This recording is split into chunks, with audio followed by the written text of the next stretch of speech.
안녕하세요. 행복 나눔 지킴이의 손자입니다. 오늘은 경기도민이 행복한 삶을 살아갈 수 있도록 앞장서서 노력하는 분을 모셨습니다. 경기도의회 김원기 의원님과 함께 이야기 나눠보겠습니다. 의원님 반갑습니다. 네, 안녕하세요. 네, 반갑습니다. 네. 먼저 시청자분들께 인사 한 말씀 해주시죠. 네, 안녕하세요. 저는 경기도 의정부에 살고 있는 경기도의원 김원기입니다. 요즘 코로나 바이러스로 인해 가지고 모든 국민들이 다 우울해하고 있습니다. 그렇지만 어느새 풍성한 가을이 찾아온 것처럼 우리 시청자 여러분에게도 풍성한 행복이 가득했으면 정말 좋겠습니다.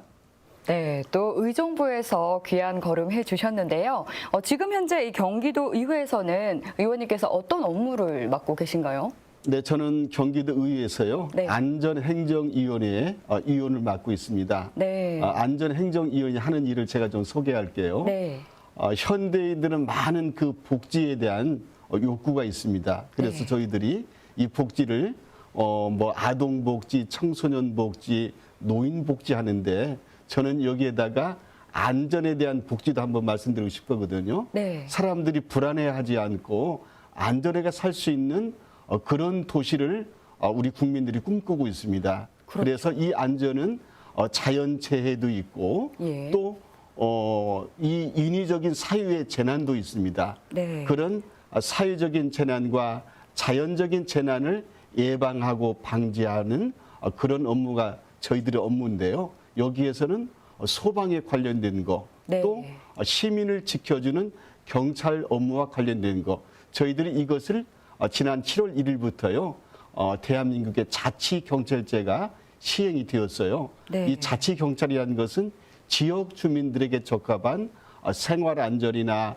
교통이나 경비 이러한 업무를 자치경찰이 맡고 있는데 네. 제가 하는 그 업무가 우리 자치경찰에 관한 거, 또 소방관에 관한 업무, 또 자연재해와 사회적 재난, 공무원들의 인사교육 이러한 것들을 중점적으로 하고 있는 의원을 현재 맡고 있는 거죠. 그러니까 이 안전에 대한 정말 지킴이 역할을 하고 계신 건데요. 소방 그리고 경찰에 대해서 자치경찰, 자치소방을 7월 1일부터 시행하고 계신다고요? 네. 이제 소방은 과거부터 있었고요. 자치경찰이 7월 1일부터 이제 시행이 된 거죠. 아, 그렇군요. 예. 그러면 이 자치경찰이라는 것은 좀 시민분들이 나서서 할 수 있는 건가요? 어떤 건가요? 아마 굉장히 생소할 거예요. 네. 저희들이 이제 경찰에 대한 권력이 좀 크지 않습니까? 그래서 그렇죠. 이 경찰에 대한 업무를 지금까지는 중앙정부가 가지고 있었어요. 예. 그런데 이제 저희 대한민국도 지방자치 시대가 된 거죠. 네. 그래서 자치 분권 중에 맨 마지막 부분을 경찰권의 일부분을 저희 경기도나 서울시나 이런 지방자치의 일부 위임을 시켜줬죠. 그게 바로 그 업무 중에서도 저희들과 직접 밀접한 여성이나 청소년, 노약자들을 지켜주는 생활안전, 네. 그다음에 아까 말씀드렸던 경비 업무 이러한 것들을 자치경찰이 맡고 있는 거죠. 그렇군요. 더욱더 이 안전한 환경을 조성할 수 있게 된 것 같은데요. 그리고 또 이제 의원님께서 이 국제 무상 원조인 경기도의 ODA 사업을 많이 수행하셨다고 언론 보도를 통해서 제가 또 들었는데요. 네, 이 경기도 해외 무상 원조 사업에 대해서도 소개를 부탁드리겠습니다. 네, 아마 저희 나라도 네. 6.25 동란 이후에 잘 사는 많은 나라들이 저희 대한민국을 도와줬지 않습니까? 그렇죠. 학교도 지어주고 고아원도 만들어주고요. 이것처럼 지금은 지방정부에서도 저희들보다 좀 더 조금은 어렵게 사는 그런 나라를 돕고 있거든요. 그래서 저희 경기도가 제가 직접 했던 그 업무의 내용 중에 네. 한 부분을 소개하면은요. 네. 동남아 국가 있지 않습니까? 지금 이제 군부 쿠데타가 일어난 미얀마, 네. 그 옆에 있는 캄보디아, 라오스, 베트남, 몽골 저희보다 어려운 나라입니다. 그래서 저희 경기도에서는 ODA 사업의 일환으로 저희 경기도에서 일정한 기간 사용한 그 구급차 앰뷸런스가 있지 않습니까? 요게 5년만 지나면 저희들은 내구연이 지나요. 예. 그렇지만 정말 앞으로도 더 쓸 수 있는 차량이기 때문에 이러한 앰뷸런스를 잘 수리를 해가지고 저희들이 매년 이런 필리핀이나 캄보디아나 라오스나 미얀마 이런 나라에 직접 전달을 했습니다. 그리고 또 불을 꺼주는 소방차 이러한 것들도 저희들이 전달을 해주었고요. 그리고 이제 저희 경기도에서는 동남아 국가에 우리 한국어를 가르쳐 주기 위해서 베트남 호치민 대학에 한국어 스마트 교실을 만들어 가지고 네. 우리 베트남인들에게 한국어를 가르쳐 줘서 이분들이 베트남에 진출한 한국 기업들에 대해서 사무 보조를 해주죠. 통역도 해주는 거고 그러한 인재를 양성하는 것도 저희 경기도가 해왔고요. 네. 또 이제 저희들이 라오스에는 보육원 있지 않습니까? 예. 고아원까지 만들어준 적이 있어요. 이러한 눈에 보이지 않는 많은 그 국제 해외 무상 원조 활동을 저희 경기도가 광역 정부로서 역할을 하고 있습니다. 정말 저희 경기도에 이러한 그 해외 원주의 복지의 모습을 보여주면은 그 나라 국민들이 대한민국을 바라보는 시각이나 네. 경기도를 바라보는 시각이 굉장히 우호적이고 달라질 거기 때문에 저는 앞으로 우리 경기도뿐만이 아니라 전국에 있는 우리 광역단체들이 해외 ODA 무상 원조를 할 수 있는 그런 사업을 좀 더 키워나갔으면 좋겠다. 이런 욕심을 가지고 있습니다.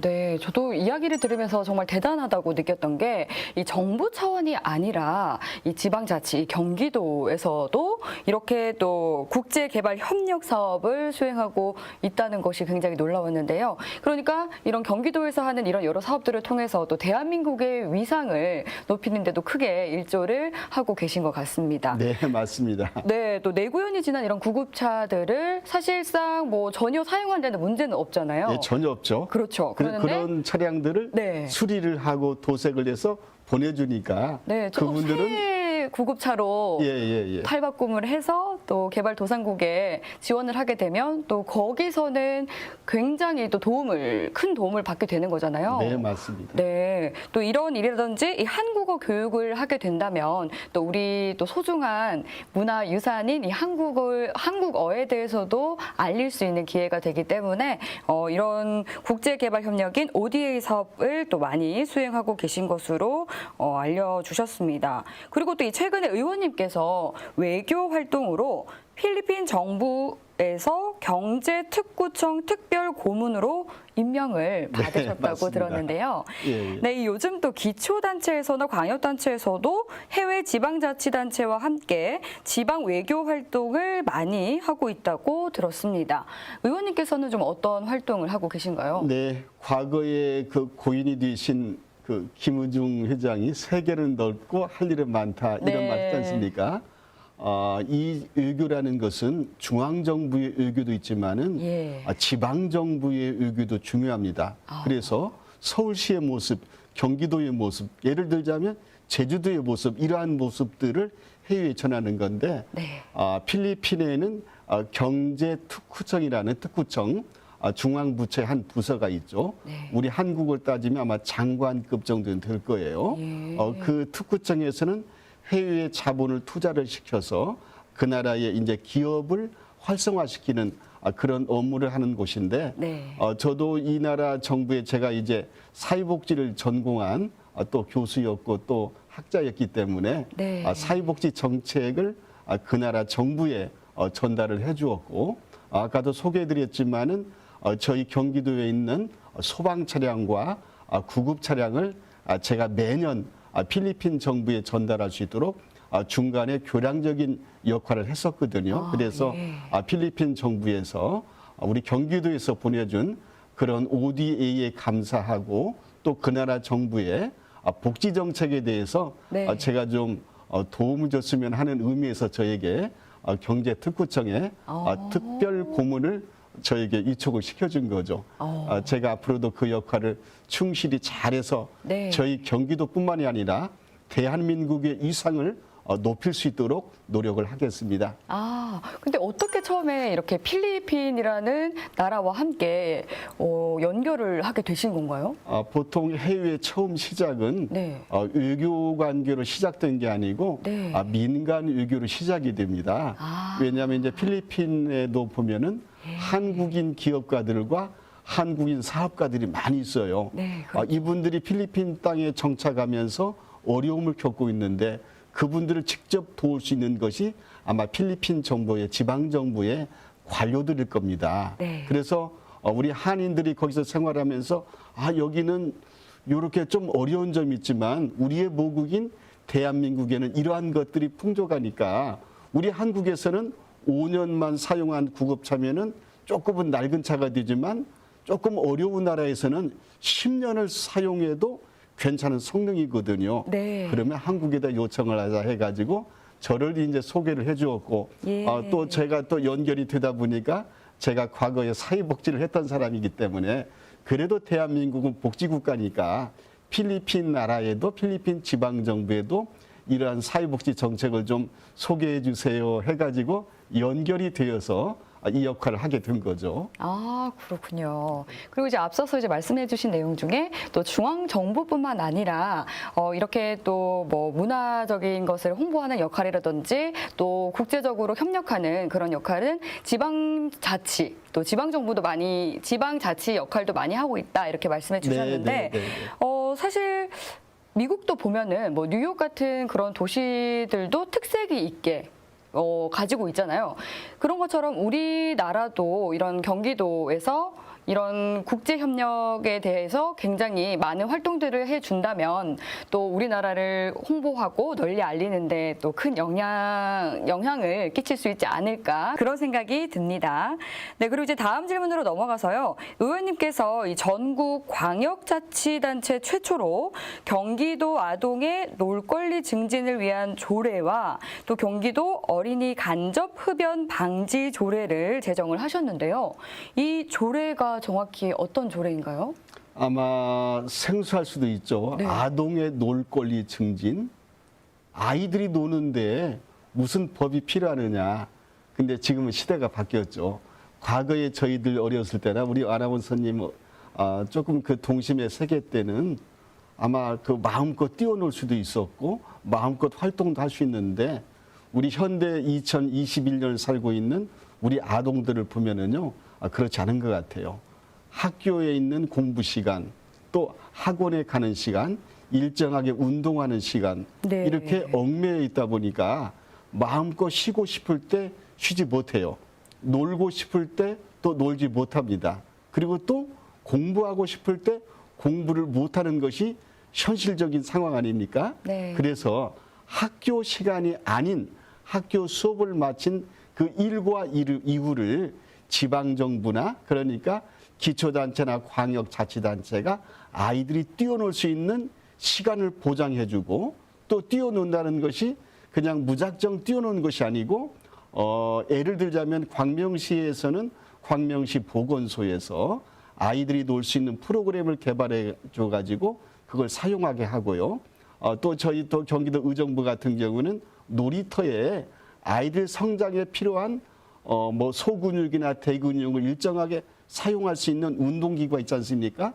이러한 기구를 만들어주고 아이들이 뛰어노는 그 흙에 또 오염물질 있지 않습니까? 네. 이러한 것들을 정화시켜주고 그래서 아이들이 마음껏 뛰어놀 수 있는 프로그램을 만들어주고 또 정책적인 개발을 해가지고 사업비를 만들어가지고 환경을 만들어주고 이렇게 아이들이 뛰어놀 수 있는 그런 놀이를 증진할 수 있는 또 전문 교수님들이 나와가지고 이러한 프로그램들이 아이들이 성장하는데 꼭 필요하다. 네. 이러한 것들을 알려주기도 하고 사업을 만들기도 하고 이러한 조례를 제가 대한민국 최초로 전국 광역단체 최초로 놀권리 증진을 관한 조례를 만들었죠.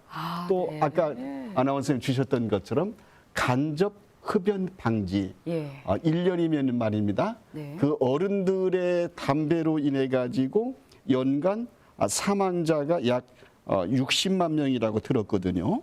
간접 흡연으로 네, 인해서요? 전 세계적으로요. 와. 그중에 아이들이 간접 흡연을 당하는 것이 28%라고 합니다. 더 치명적이겠죠. 네, 이거 굉장히 심각한 거죠. 그렇다면은 아이들의 간접 흡연을 방지할 수 있는 조례를 중앙 정부만 만드는 것이 아니라 실제로 환경 속에서 부딪히는 광역 정부나 기초 단체에도 아이들을 보호해 줄 수 있는 일정한 뭐 어린이집이라든가 놀이터라든가 이런 시설에서는 또 유치원이나 근처에서는 흡연을 방지할 수 있는 그런 조례를 만들어야 하는 거죠.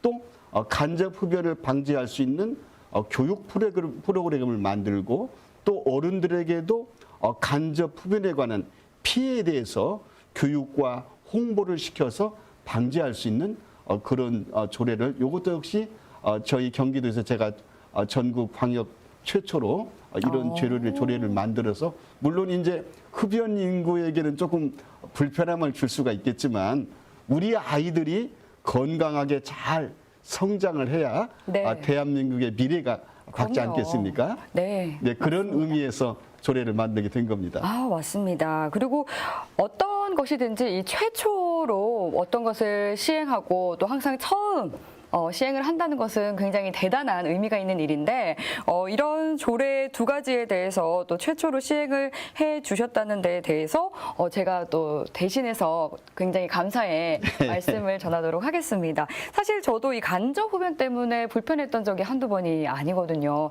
제가 또 말하는 직업이기도 하지만 또 호흡기가 굉장히 약하다 보니까 조금만 담배 냄새를 맡아도 말이 저는 잘 안 나오더라고요. 예, 아주 예민하죠. 네, 그런데 가져오신 그 통계 결과를 보니까 간접 흡연 때문에 사망에 예. 이르는 사람까지 있다라는 얘기를 들으니까 굉장히 심각하구나 하는 생각이 들기는 하네요. 그리고 사실 길거리도 그렇고 집에서도 이 간접 흡연 때문에 좀 피해가 만만치는 않은데 실내에서도 이 간접 흡연으로 인해서 좀 피해가 있는데 이 어린이들 특히 굉장히 취약하기 때문에 이런 조례가 제정이 된다면 좀 법적 근거가 마련되는 것이기 때문에 네, 맞습니다. 네, 또 의원님께서 굉장히 또 큰 역할을 해주셨다는 생각이 듭니다. 그리고 또 이 놀거리 증진을 위한 조례 역시 굉장히 큰 의미가 있는 조례라는 생각은 들면서도 또 와, 예전과 달리 정말 이 세상이 이제는 놀거리에 대해서도 법적으로 마련을 해줘야 하는 세상이 됐구나. 네. 또 한편으로 좀 씁쓸하기도 하네요. 네. 안타깝죠. 네. 그런 세상에 살고 있는 아이들이 어떻게 보면 좀 그러니까요. 측은해 보이기도 하고요. 네. 그리고 놀이터를 보면은 예전에는 흙이 있었는데 예. 요즘은 흙이 없어가지고 이 흙 만지던 때가 좀 그립기는 하더라고요. 흙을 또 보려면 중금속으로 오염이 돼가지고 네. 일정한 시간이 지나면 교체를 해줘야 합니다. 그런 것을 조례로 만들어서 네. 몇 년이 지나면 교체해야 한다. 이런 것들도 놀거리 증진에 포함이 되는 거죠. 그렇군요. 정말 세세하게 신경을 많이 써주셨네요. 네. 그럼 이제 다음 질문으로 또 넘어가 보도록 하겠습니다. 의원님께서는 정말 이렇게 뭐 조례라든지 이런 세세한 조례들이라든지 뭐 이런 것들로 신경을 많이 쓰고 계신데 이 경기도 도민들과의 소통에 대해서는 좀 어떻게 신경을 쓰고 계신가요?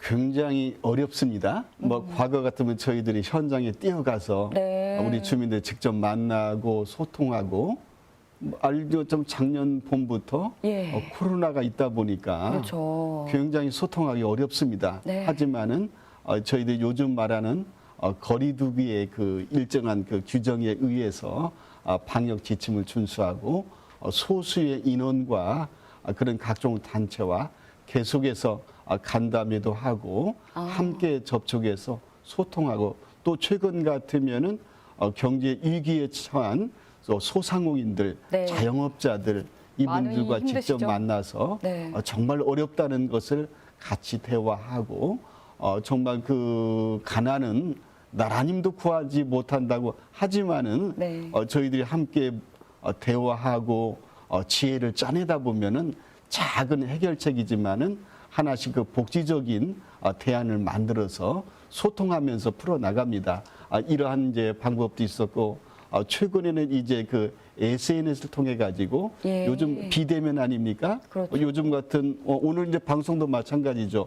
이런 인터뷰를 통해 가지고 비대면이지만은 네. 저희 주민들에게 간접적으로 대화하고 소통하는 이런 방법을 사용하고 있지만은 네. 2년 전에 비해서는 현저하게 소통하고 만날 수 있는 기회가 줄어들었다. 이건 누구도 부인하지는 어려울 것 같아요. 네, 사실 얼굴 맞대고 이제 소통하는 게 가장 좋은 방법이기는 한데 사실 이전에 그 대면할 때보다는 그 소통할 수 있는 기회도 굉장히 좀 적어진 것이 사실이죠. 네, 맞습니다. 그러면 코로나19로 인해서 이 비대면 소통하는 방법들은 예를 들면 말씀하신 것처럼 뭐 SNS라든지 그리고 뭐 요즘 줌 회의라고 하지 않습니까? 예. 핸드폰을 가가지고 일정한 사람을 초대를 해서 예. 핸드폰을 보고 상대방의 얼굴을 네. 근데 좀 딱딱하고 하고 싶은 말을 다 못하는 아무래도 조금 그런 어색하죠. 단점도 있죠. 예, 네, 네. 그렇군요. 하루빨리 좀 이 코로나19 사태가 끝이 나야 할 텐데 언제쯤 마무리가 될지 모르겠네요. 누구도 알 수 없고 참 안타깝습니다. 맞습니다. 네, 하루빨리 끝났으면 하는 예. 바람입니다.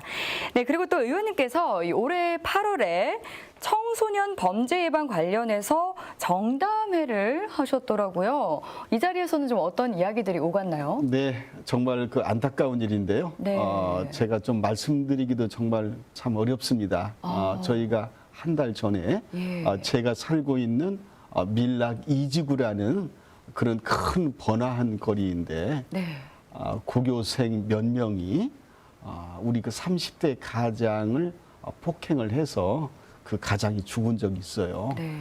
그래서 이거 정말 그 학교 폭력, 청소년 폭력, 요즘 말하는 성폭력도 무시무시하지만 우리 아이들이 이런 폭행을 해가지고 한 가정의 가장을 죽음에 이르게 했다는 것은 정말 가슴이 아픕니다. 예. 그래서 우리 청소년들을 어떻게 해야 안전한 환경을 만들어주고 그들이 잘 자랄 수 있게 해야 되느냐 이 문제를 가지고 저희 경기도에는 이제 자치경찰위원회가 2개가 있어요. 네. 수원의 남쪽에는 남부자치경찰위원회가 있고요. 네. 북부에는 북부자치경찰위원회가 있습니다.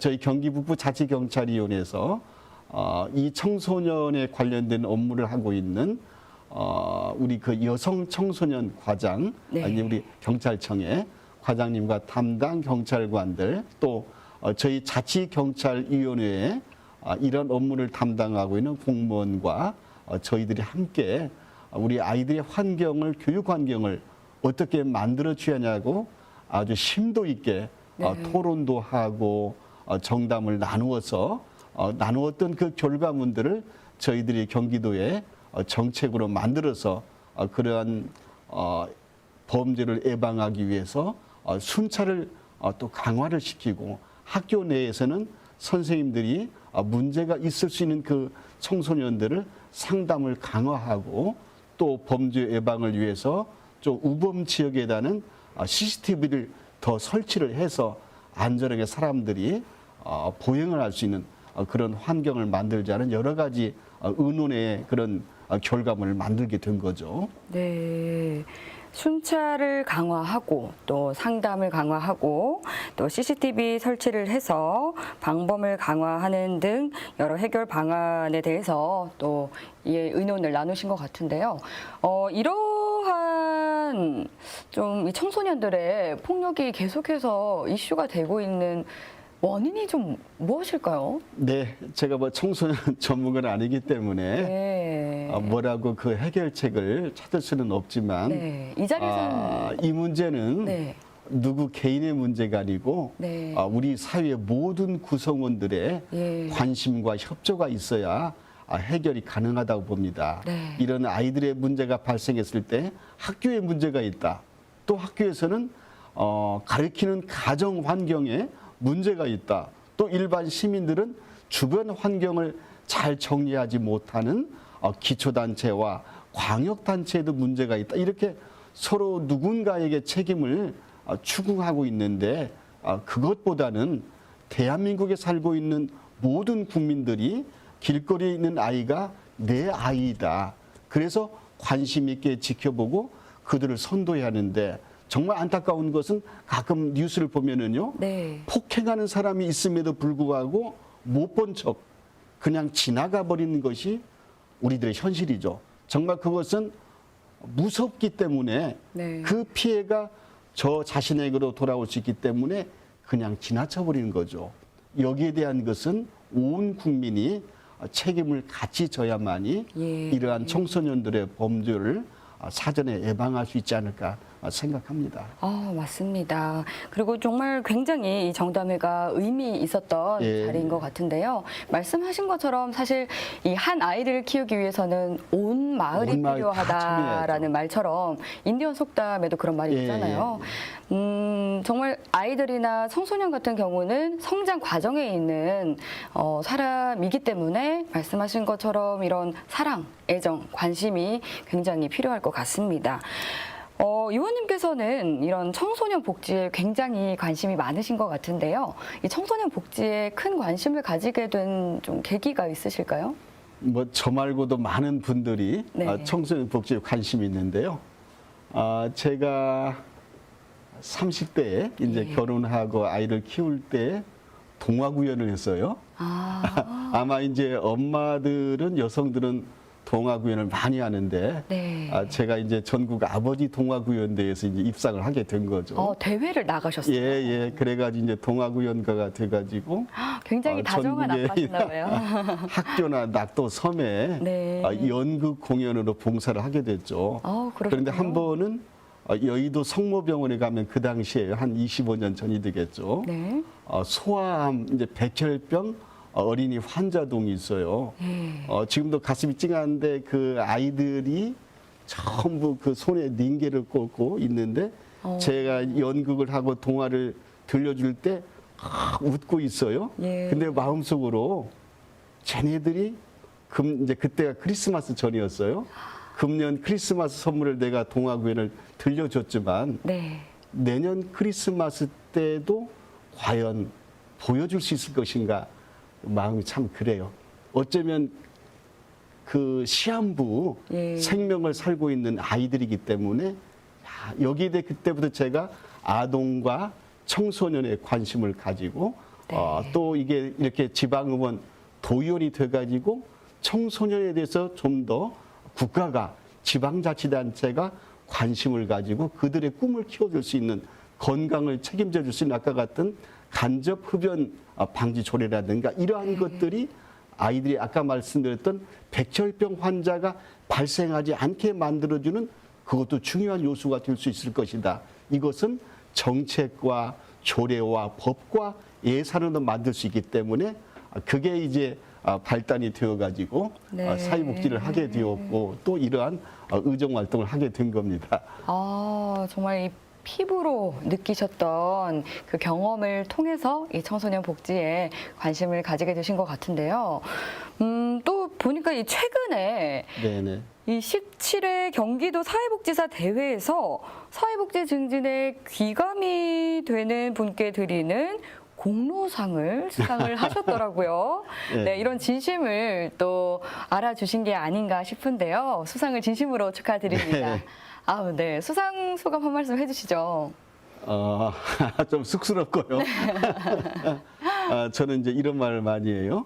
민주주의 국가의 최종 목적지는 복지국가를 만드는 겁니다. 예. 그 복지국가를 만드는 것들이 저희들이 해야 할 일이죠. 제가 사회복지사의 한 사람으로서 지금 물론 이제 의정활동을 하고 있지만은 해야 할 그 최종의 목적지는 우리가 살고 있는 주변과 지역사회와 국가를 우리 국민들이 불편함이 없는 복지국가를 만드는 것이 최고의 목표가 되기 때문에 저에게 이제 수상소감을 말씀 주신다면은 제 주변부터 복지의 사각지대가 없도록 노력하는 그런 의원으로서 더 노력하겠습니다. 이렇게 소감을 좀 말씀드리고 싶네요. 네. 민주주의의 최종 목적지는 복지국가입니다. 복지국가다.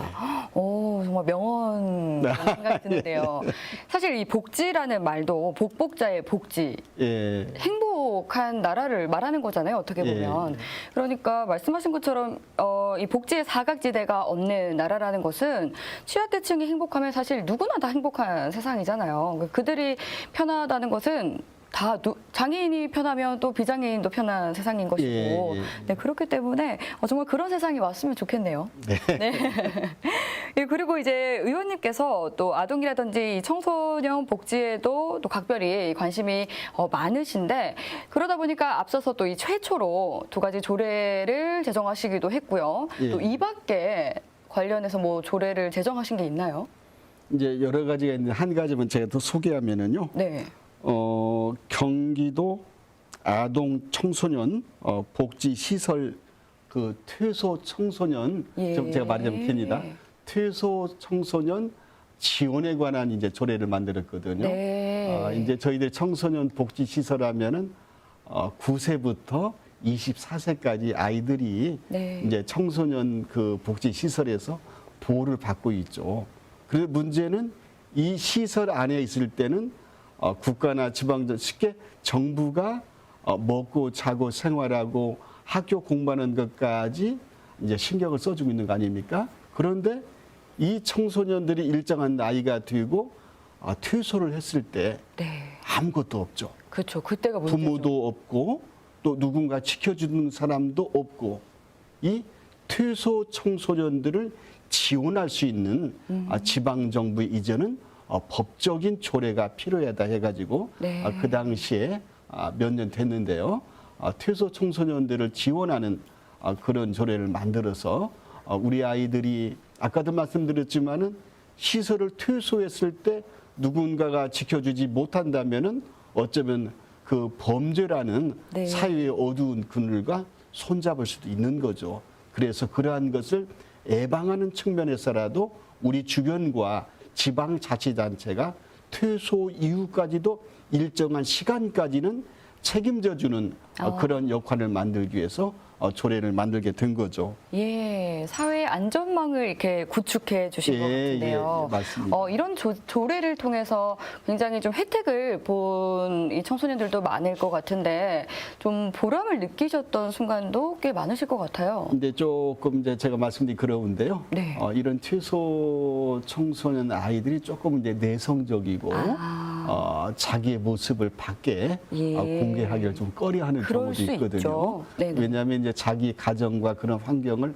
알리고 싶지 않기 때문에 예. 그러한 것들을 저희 주변에 선생님이나 주변 분들은 잘 파악을 해서 네. 아이의 성격이 개방적이고 밝다면은 공개적으로 할 수도 있겠지만은 예. 그러나 쉽게 이제 그 부모가 이혼을 해지 가지고 책임을 못 지기 때문에 보육원에 나와 있는 아이들이 있을 수도 있거든요. 그럼 구태여 이 아이가 보육원에 있다는 것을 공개할 필요는 없기 때문에 네. 그 여러 가지 측면에서 아이들의 그 상황에 맞게 조치를 해주는 그런 지혜로움도 좀 필요할 것 같습니다. 아, 그렇군요. 네, 지금 의원님 말씀을 계속 들으니까 의원님께서 계속해서 정말 이 사회의 안전망을 튼튼히 마련해주고 계신데요. 앞서서 오프닝 때도 말씀해 주셨다시피 이 경기도의회 안전행정위원회에 몸담고 계신다고 말씀을 해주셨는데 지금 이 안전행정위원회에서는 그 구체적으로 좀 어떤 업무를 맡고 계신가요? 예, 제가 서두에 이제 소개드린 거의 비슷한데요. 네. 안전이 굉장히 지금은 중요시여기죠. 네.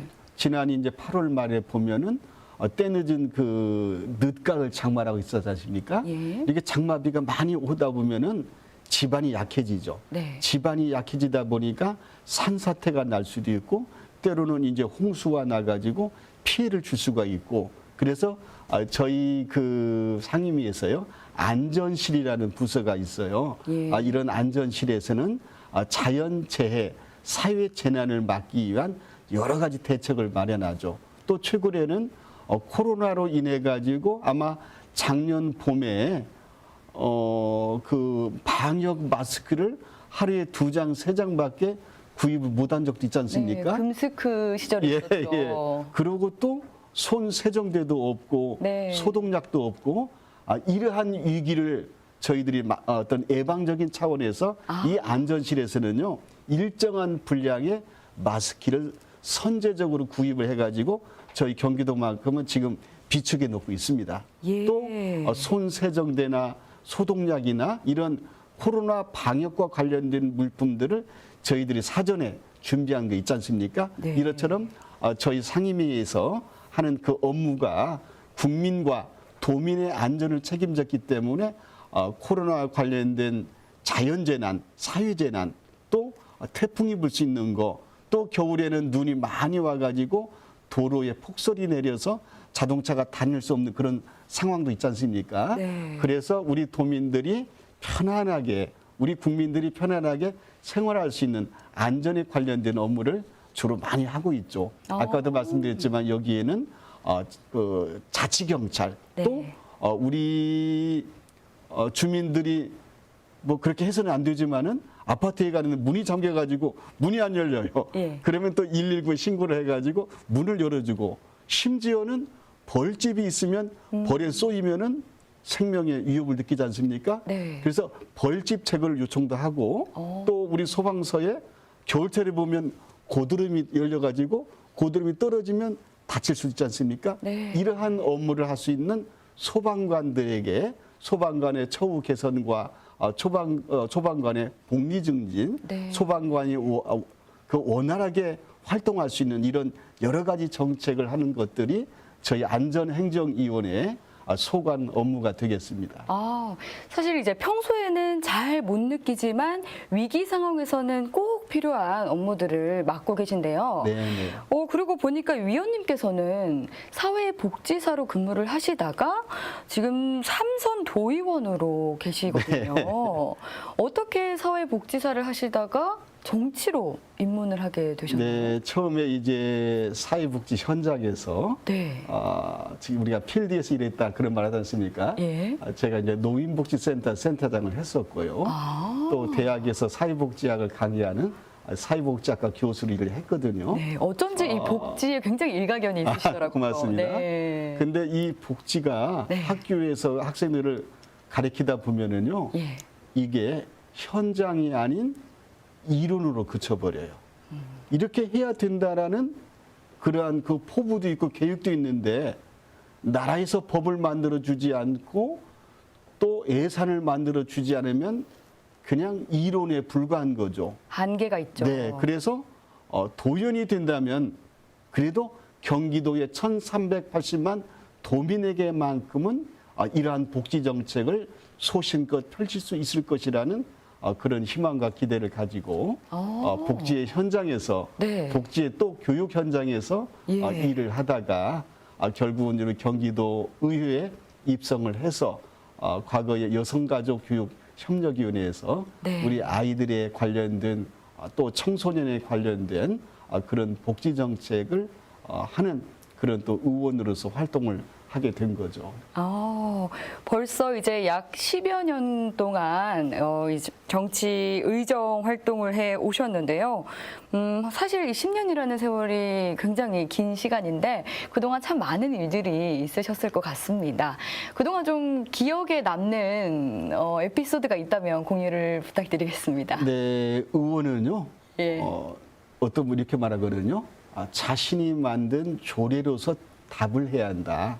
그러니까 현장에서 뭐 풀을 뽑고 또 뭐 줄을 긋고 이것도 중요하지만은 의원의 책무는 정말 시민에게 필요한 법적인 조례와 예산을 만드는 것이 본연의 임무입니다. 예. 저희 의정부에 아마 저도 몇 년을 기억하는데 한 5, 6년 전에 의정부 3동에 대형 화재 사고가 난 적이 있었어요. 네. 아마 기억이 나실까, 아마 10여 명에 가까운 사망자와 네. 100명이 넘는 이재민이 발생한 적이 있었어요. 네, 뉴스가 그런데 대대적으로 정말 났었죠. 중요한 것은 안타까운 그 당시에 이 불을 나게 만드는 원인 제공자는 오토바이를 탄 사람이었어요.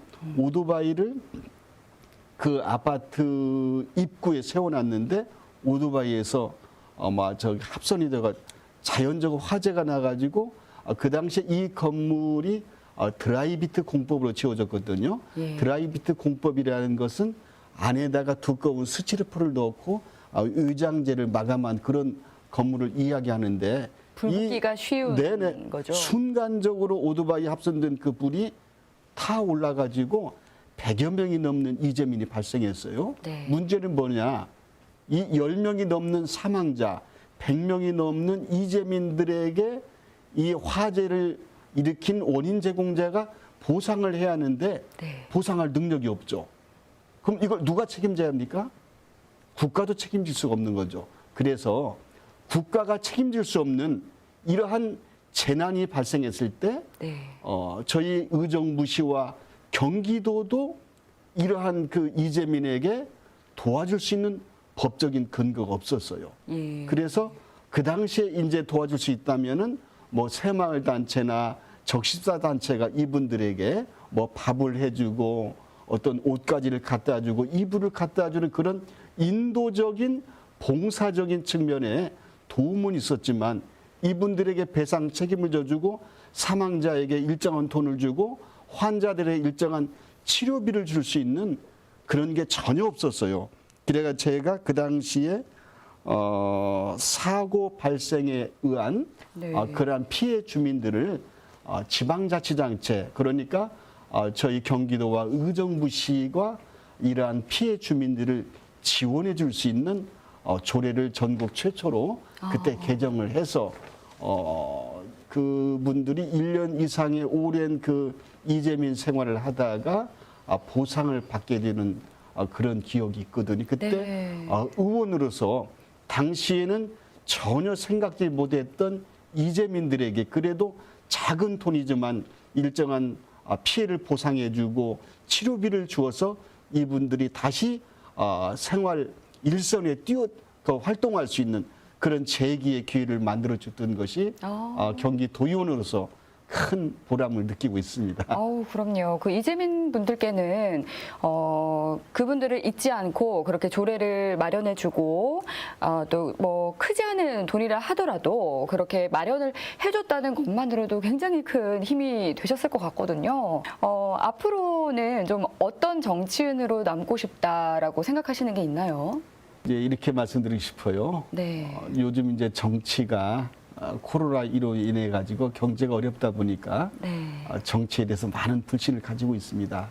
이 정치라는 것은 어려운 사람에게 희망을 만들어 주는 것이 저는 정치라고 생각하고 있거든요. 네. 경제적으로 어려운 사람에게 또 여러 가지 복지에서 소외된 사람들에게 그분들에게 작은 희망을 만들어 주는 것이 정치인이 해야 할 일이기 때문에 예. 저 자신도 중요하지만 그분들을 대신해서 뭔가 작은 희망을 만들어주는 그런 지방 정치인의 모습을 보여주고 싶은 것이 저의 꿈이 되겠죠.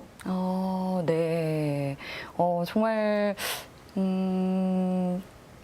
따뜻한 말씀을 해주셨는데 다른 정치인 분들도 의원님처럼 같은 생각이시겠죠? 네, 대부분 네, 다 그래요. 그렇죠. 다 좋은 생각으로 그럼요. 봉사하기 위해 사는 거죠. 맞습니다. 그런 마음으로 이제 또 이 국민들을 대표해서 정치 활동을 하고 계실 텐데 그렇다면 의원님께서는 앞으로는 좀 어떤 목표와 계획이 있으신가요? 네, 목표라는 것은 네. 저는 이렇게 말씀드리고 싶어요. 물론 어떤 계획이 있겠지만은 예. 시기에 따라서 상황에 따라서 여러 가지 이제 요청하는 게 있을 것 같아요.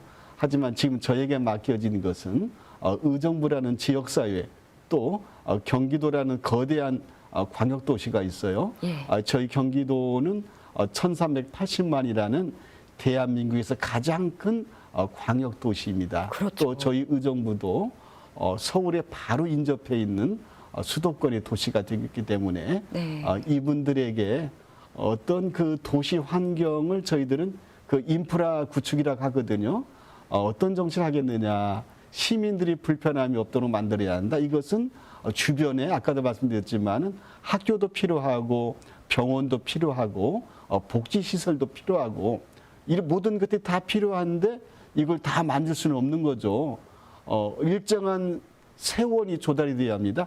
지방자치단체도 수입이 있어야 하는 거죠. 네. 이것을 적절하게 균등하게 잘 배분하고 우선순위를 정해서 이를 시행해 나가는 것이 지방 행정이 되고 지방 정치가 될 수 있습니다. 그래서 이 역할에 충실하게 일하는 그런 모습으로 계획을 세우고 또 네. 그런 모습으로 일을 하고 싶습니다. 아, 네. 앞으로도 의원님의 이 모든 걸음걸음에 저희 복지TV도 항상 함께 응원하도록 하겠습니다. 네, 그럼 마지막으로 시청자님들께 한 말씀 해주시죠. 네, 우리 국민들이 정말 어려워하고 힘들어하고 과연 이 코로나 위기를 이길 수 있을까 염려하고 있는데요. 저희 대한민국은 5천 년이 넘는 긴 역사를 가지고 있죠. 그 역사 속에서 932번의 외세의 침략을 받았지만 그때마다 슬기롭게 잘 이겨낸 민족이 자랑스러운 우리 민족입니다. 그래서 저와 여러분 또 우리 시청자 여러분께서도 너무 낙심하지 마시고 정말 잘 이겨낼 수 있는 코로나 강국이 대한민국이다 이렇게 생각해 주시고 우리 복지TV와 함께 저희들도 열심히 의정 활동을 해서 우리 시민 여러분에게 국민 여러분에게 희망을 만들어 줄 수 있도록 노력하겠습니다. 네, 오늘 말씀 감사합니다. 네, 지금까지 경기도의회 김원기 의원님과 함께 했습니다. 행복 나눔 지킴이 오늘은 여기까지입니다. 시청해주신 여러분 고맙습니다.